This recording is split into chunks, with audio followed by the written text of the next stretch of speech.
ఒక్కసారి కొమ్మూరి గోల్డ్ కి కాల్ చేయండి. తాకట్లో ఉన్న మీ బంగారాన్ని విడిపించి మార్కెట్ ప్రైస్ కి వాళ్ళు కొనుక్కుని మిగతా డబ్బులు మీకు ఇచ్చేస్తారు. అందరికి నమస్తే, వెల్కమ్ టు మనం టీవీ. నేను మీ తిరుపతి. నాతో పాటు అడ్వకేట్ ఆజాద్ సార్ ఉన్నారు. సార్ నమస్తే. నమస్తే అండి. సో మొత్తానికి నాన్ వేషణ హిందూ దేవుళ్ళను ఉద్దేశించి మాట్లాడినటువంటి మాటలు ఇప్పుడు సోషల్ మీడియాలో గట్టిగా వైరల్ అవుతుంది. ఆయన అంటున్నాడు, సీత ద్రౌపది గారు మరి వీళ్ళు టీషర్ట్లు వేసుకున్నారా, టీషర్ట్లు వేసుకుంటారా, వీళ్ళ మీద రేపులు జరిగినాయా అనేటటువంటి మాటలు మాట్లాడేది. అవును, అసలు ఏం తెలుసు సార్? హిందూ దేవుళ్ళ గురించి ఏం తెలుసు? నాన్ వేషణకి హిందువుల గురించి ఏం తెలుసు? లేకపోతే మన మతానికి సంబంధించిన అంశంలో ఏం తెలుసు? ఇష్టానుసారంగా నోటికి వచ్చినట్టు మాట్లాడేటటువంటి కార్యక్రమం చేస్తున్నాడు. సీతాదేవిని ఉద్దేశించి ఆయన మాట్లాడినటువంటి ఆ మాటల పైన చాలా మంది మండిపడుతున్నారు. సో మీరు ఎట్లా చూస్తారు సార్ నాన్ వేషణ మాట్లాడినటువంటి మాటలను? ఇప్పుడు పిచ్చోడను చూస్తున్నా, లేదనుకుంటే తలతెక్కడన్నా చూస్తున్నా, లేదనుకుంటే ఏదన్నా ఆ దేశంలో ఏదన్నా మత్తు పదార్థాలను తీసుకొని వాగాడేమో అనుకుంటున్నా, లేదా అవగాహన లోపం అని అనుకుంటున్నాను. ఏంటి ఎందుకంటే ఇతను గతంలో మీకు తెలుసుకోలేదో బెజవాడ బెంచ్ సర్కిల్ గురించి ఒక కామెంట్ చేశారు. చేసినప్పుడు నేను అతనికి వార్నింగ్ ఇచ్చా, వీడియో కూడా చేశాను. తర్వాత వార్నింగ్ ఇచ్చా, నాకు సారీ చెప్పాడు, అన్నయ్య సారీ ఇక ఎప్పుడు అన్నా అని చెప్పేసి.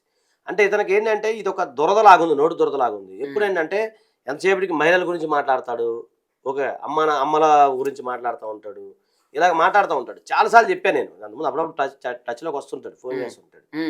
తమ్ముడు జాగ్రత్త మాట్లాడుకో, స్థాయిలో ఉన్నాడు, రేపు పొద్దున గొప్పగా ఎదగాలి, నువ్వు మంచి పేరు ఉంది మార్కెట్లో, ఎంత పేరు కూడా జస్ట్ చిన్న మాట ద్వారా ఇబ్బంది అవుతుంది అని చెప్పడం జరిగింది.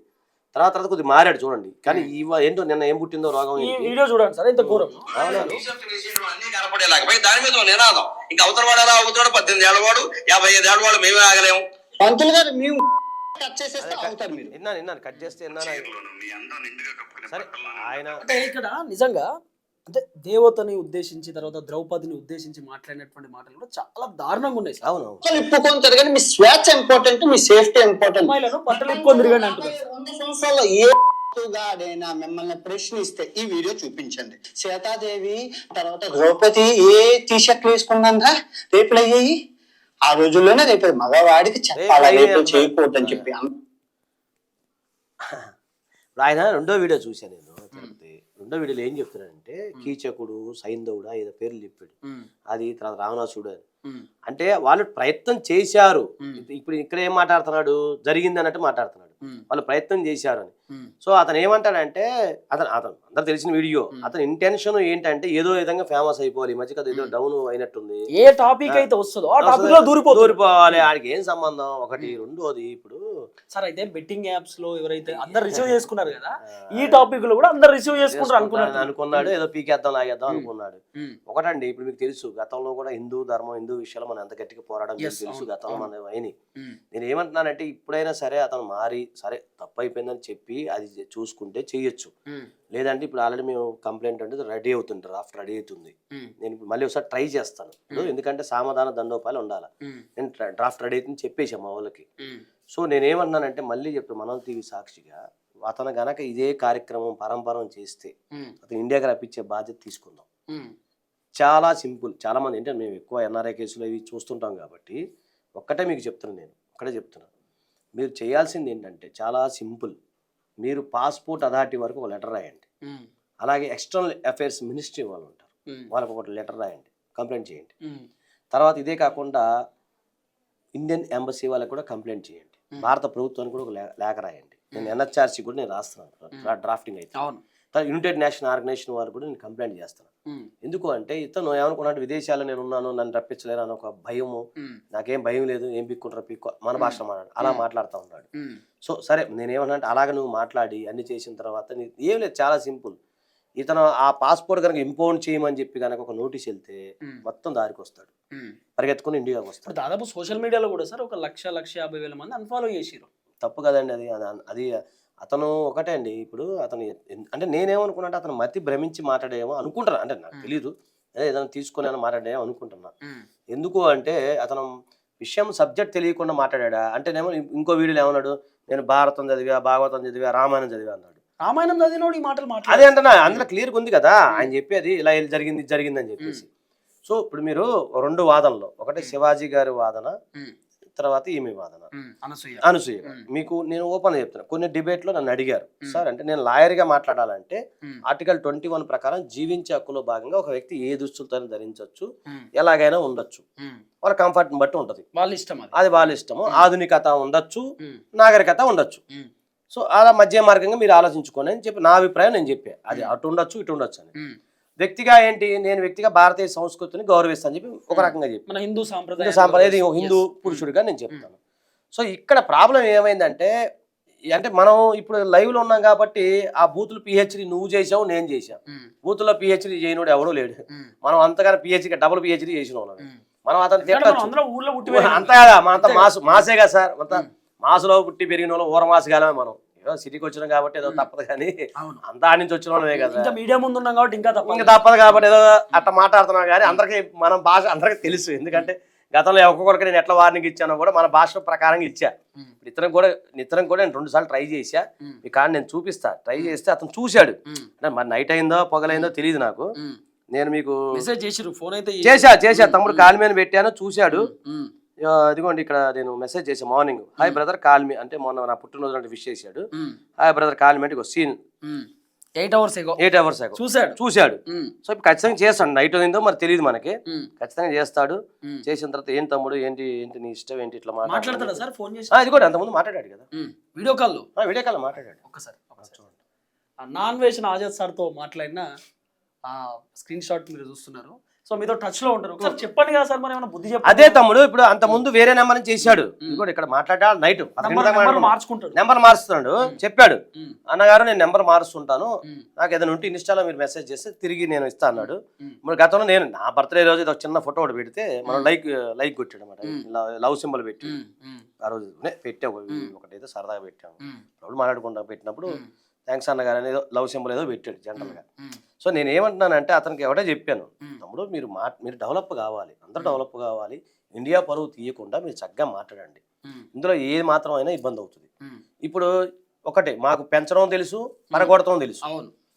నీ లైఫ్ ఏముంది ఆధారపడే, నీకు సబ్స్క్రైబ్ చేసుకున్న జనాలు అన్సబ్స్క్రైబ్ చేసుకుంటారు, అంతే కదా, మన చేతిలో పని. ఒకటి తర్వాత ఇప్పుడు మీకు ఓపెన్ చెప్పాలంటే లీగల్ గా చూసుకున్నట్లయితే నువ్వు లైంగికంగా వాడే పదాలు ఏవైతే ఉన్నాయో అన్ని అయ్యే మాట.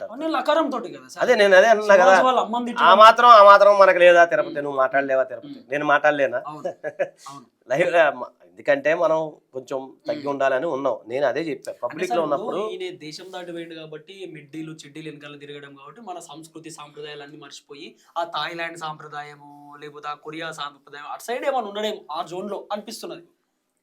తమ్ముడు కెమెరా ముందు ఉన్నాము, మనం చూడనిది ఏమీ లేదు. బాలకృష్ణ గారు అన్నట్టు ఎక్కని ఎత్తులు లేవు, దిగన లోతులు లేవు, నువ్వైనా నేనైనా ఈ చూసే మన తమ్ముళ్ళైనా అన్నలైనా అబద్ధం చెప్పాల్సిన పని ఓపెన్ మాట్లాడితే. అంత మాత్రానికి మనకి తేడా తెలియదా తమ్ముడు, మనం మాట్లాడడం రాదా? ఇప్పుడు 2 బాటిల్లో ఇటు వాటరు ఇటు సారా పోస్తే అది ఏది సారా ఏదో వాటర్ తెలియదా మనకి? మాత్రం నాలెడ్జ్ ఉండదా? కూల్ డ్రింక్ లో అది కలిపి ఇది కలిపి తెలియదా? మనం పిచ్చి వాళ్ళం కాదు కదా. అలాగే నేనేమన్నానంటే మెదడు మోకాల్లో జారినట్టుంది ఏంటి, సో అది జారినా పర్లా, ఆడికి కింద పడినట్టు ఉంది. నాకు తెలిసి ఆ పుచ్చకాయల హోల్ ఉంది కదా, అలాగే ఇది మైండ్ లో కూడా హోల్ ఉందని నేను అనుకుంటున్నా. ఆ హోల్ని ఫిలప్ చేద్దాం మనం.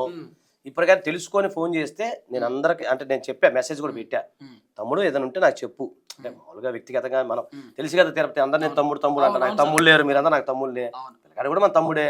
అరే తప్పు చేసావు ఏదైనా ఉంటే నాకు చెప్పు ఏంటి. మనం పిలిచి అందరు మీడియా పరంగా ఇక నాకు ఫోన్ చేశాడు, నేను ఇలా తప్పైందని చెప్పి ఒకసారి అందరితో స్పీకర్ ఫోన్ ఆన్ చేస్తా. అందుకని గతంలో విజయవాడ వీడియోలో అదే చెప్పించా, అందరు తగ్గారు. పిల్లగారు మొత్తం విజయవాడ అసలు కొడదామని చూశారు, వాడు ఎక్కడికైనా కొడదామన్నాడు. ఆడు విజయవాడ బెజవాడ బెంచర్ గురించి మాట్లాడాడు, తాట తీస్తా ఉన్నారు పిల్లగారు మొత్తం. సో ఇప్పుడు కూడా అలా జరిగితే మనం మాట్లాడి దీనికి ఎక్కడోసారి పులి స్టాప్ పెట్టాలి. అంటే ఇప్పటికి కూడా ఇంకా ఆయన రియలైజ్ అయితలేడు, ఏం మాట్లాడుతుండో అర్థమైతలేదు. సీతాదేవి పైన తర్వాత మళ్ళీ ఇచ్చాడు, అవును ఇంకోటి ఇచ్చాడు మాట్లాడు. అంటే సీతాదేవిని రావణాసుడు ఎత్తుకోపోయిన మాట వాస్తవం, కానీ టచ్ చేయలేదు. అంతేగా మరి, అంతే కదా సార్, టచ్ చేయలేదు. ద్రౌపది చీరలాగినందుకు పెద్ద యుద్ధమే జరిగింది. అదంతా అంటే మినిమం నాలెడ్జ్ లేదంటారా? 10th క్లాస్ లో కూడా ఉంటది కదా అదంతా కూడా. అతి తెలివేమో అని అనుకుంటా, అతి తెలివి ఉంది.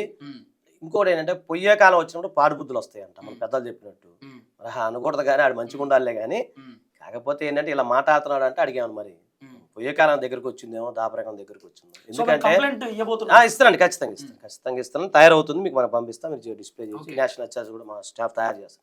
ఇప్పుడే నేను కోర్టు నుంచి వచ్చాను, చూస్తున్నాం. యాక్చువల్లీ నేను పోనీలే పిల్లగాడు పొద్దు నుంచి మీకు చూపిస్తాను మన మిత్రులందరికీ.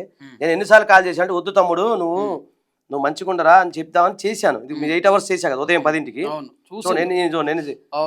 ఎన్ని చేశాను, ఇప్పుడు కూడా చేశా, 5 o'clock కూడా చేశాను. నేను చూశారు కదా, ఇన్ని చేశాను. చేసి ఒకసారి చేయమంటే చేస్తా. మరి నైట్ అయ్యి ఉంటుంది అక్కడ, వేరే దగ్గర అక్కడ ఉన్నాడేమో. మనకి నైట్ అదేలే, వీడియో కాల్ కూడా చేశాను నేను. కనెక్టింగ్ అవుతుంది అది కొద్దిగా, అంటే మా సిగ్నల్ అది లేనట్టుంది. నేను చెప్పాను, నేను వీడియో కాల్ చేద్దాం, ఏమో దాంట్లో తప్పే ఉంది. వీడియో కాల్ కూడా చేస్తున్నాను. ఒకవేళ మనోడు మనం ఫోన్ చేస్తే డైరెక్ట్ కట్ అయిపోతుంది, సార్ మాత్రం కనెక్ట్ అవుతుంది. ఎందుకంటే టచ్ లో ఉంటుంటాడు నాకు. మనం ఫోన్ చేస్తే కట్ అయిపోతుంది, అసలు ఫోన్ కూడా పోదు మనకు కనెక్ట్ అవుతుంది. అప్పుడు కనెక్ట్ అవుతుంది. అంటే మీరు గతంలో మనం ఇందాక చాటింగ్ నడుస్తుంటాయి కదా, చాటింగ్స్ సరదాగా ఇక్కడ ఉన్నాయి. ఇక్కడ అంటే నార్మల్ గా ఇక్కడ పెట్టారు కదా, బ్రదర్ మెసేజ్ సార్ ఇక్కడ ఉంది, సార్ చెప్పండి సార్, నేను చూడలేదు మీ మెసేజ్. ఇక్కడ నార్మల్ అంటే సార్ బిజీగా ఉన్నప్పుడు ఆయన కూడా, సార్ మీరు బిజీ ఉన్నారు ఒకసారి కాల్ చేయొచ్చా అని కూడా నాన్ వెజ్ అప్పుడు పెట్టినటువంటి ఆ చాటింగ్స్ అన్ని కూడా ఉన్నాయి. అంటే సార్ తో మీతో టచ్ లో ఉంటారు అన్నట్టు. కాల్ చేస్తున్నా బిజీ అని వస్తుంది అన్నగారు అని పెట్టాడు. సరే పింగ్ బి బాబా అని పెట్టాను. తర్వాత ఇక వేరే దాని మీద వచ్చింది, ఒక వీడియో పెట్టాను. సార్ ఇక నీ నెంబర్ అవ్వట్లేదు, వాట్సాప్ మీ అని చెప్పి అన్నాడు. తర్వాత ఇగోండి మీ వాళ్ళే, అంటే మన మనోడి గురించి విజయవాడలో కొంత పెట్టాను నేను సరదాకి. పెడితే మీ విజయవాడలో నా గురించి వాడుకున్నారంటే నేను సరదా తీసుకోతప్పుడు స్పోర్టిగా అన్నాను. మధ్య మధ్యలో మన ఆడియోస్ కూడా ఉన్నాయి, వేస్తున్నాను, వేరే ఉంటాయి. ఇవ్వండి చెప్తాను ఆడియోని. మనం మాట్లాడుతుంటాడు, మనం కూడా మాట్లాడతాం. ఏం తమ్ముడు ఎలా ఉంది, ఎక్కడ భాష నేను పెట్టాను. కొన్ని పెట్టినప్పుడు సరదాగా మన బర్త్డే రోజు విషయం చేశాడు. నేను ఏమన్నానంటే, ఇప్పుడు ఒకటి తిరుపతి గారు, మనం అందరం మంచిగా ఉండాలి, అందులో మనం ఉండాలి, మన తమ్ముళ్ళు మంచిగా ఉండాలి, వాళ్ళకి నేను ఎప్పుడు హెల్ప్ చేసి పెడతాను. మంచి పేరు ఈ విషయంలో కూడా కావాలంటే మనం మళ్ళీ ఒక టచ్ లోకి వస్తే మన టీవీ సాక్షి ఇక్కడే లైవ్ చేద్దాము. మనం ఎంతో మంది సెటిల్ చేసి, మీకు తెలియదు ఎన్నో జీవితాలు ఈ రోజు హ్యాపీగా ఉన్నారు, చెప్పవాలి పేర్లు చెప్పకూడదు. సో మాట్లాడే అవసరం కుదిరితే ఇక్కడే కూర్చొని అంత క్షమాపణ చెప్పించి ప్లాన్ చేపించి ఏర్పాటు చేద్దాం. కాకపోతే పిటిషన్ కాపీ అయితే రెడీగా పెట్టుకున్నాను. ఎందుకు అంటే రేపొద్దున చెప్పకుండా ఉండాలి. ఇప్పుడు అతను ఎవరో మనకు తెలియదు, నేను ఎవరో అతను తెలియనప్పుడు మనం పిటిషన్ ఫైల్ చేసాం అనుకోండి, ఏంటన్నా అని చెప్తే మనమే బాధపడాలి రేపు పొద్దున. కాబట్టి ఒకసారి ఛాన్స్ ఇద్దాము, నైట్ వరకు చూస్తాను. కాకపోతే రేపు ఫైల్ చేసేసి ముందు మీ దగ్గర లైవ్ ఇస్తాను, డైరెక్ట్ మొత్తం స్క్రీన్ షాట్స్ తీసుకొచ్చి మీకు ఇస్తాను, నెంబర్ కూడా ఇస్తాను. సో మీరేమంటారు, ఫైల్ చేయమంటారా, ఒకసారి అడిగి ఫైల్ చేయమంటారా? తప్పు లేకుండా చేస్తేనే బెటర్ కదా సార్. అప్పుడైనా దానికి సరే ఒక 1 hour 2 hours చూస్తాను, చూసి కాదంటే ఏముందని ఆన్లైన్లో కొట్టేస్తాను. మన ఢిల్లీలో మన పిల్లలు ఉన్నారు, వాళ్ళకి ఇచ్చేస్తే ఫైల్ చేయించి. So thank you so much sir. ఇది అన్వేషణకు సంబంధించినటువంటి అంశం. తర్వాత సార్తో డిస్కస్ చేయడం. సో నాన్ వెషన్ గురించి మీరు ఏమనుకుంటారు అని చెప్పినప్పుడు సార్ ఆల్రెడీ టచ్ లో ఉన్నాడు కాబట్టి ఇంకో 2 hours వెయిట్ చేద్దాం. అక్కడ నైట్ తెలియదు కదా ఆయన ఏ దేశంలో ఉన్నాడు అనేది కూడా అది కన్ఫ్యూజన్. కాబట్టి మాక్సిమం కాల్ చేస్తాడు, కాల్ బ్యాక్ చేస్తాడు అనేది సార్ వర్షన్. పెట్టా మెసేజ్ పెట్టా. ఒక్క నిమిషం, ఇప్పుడే మీ ముందే పెడతాను, ఎందుకంటే ఇప్పుడు మనం తెలియాలి కదా. ఇదిగోండి ఇప్పుడు మీ ముందే పెడతాను.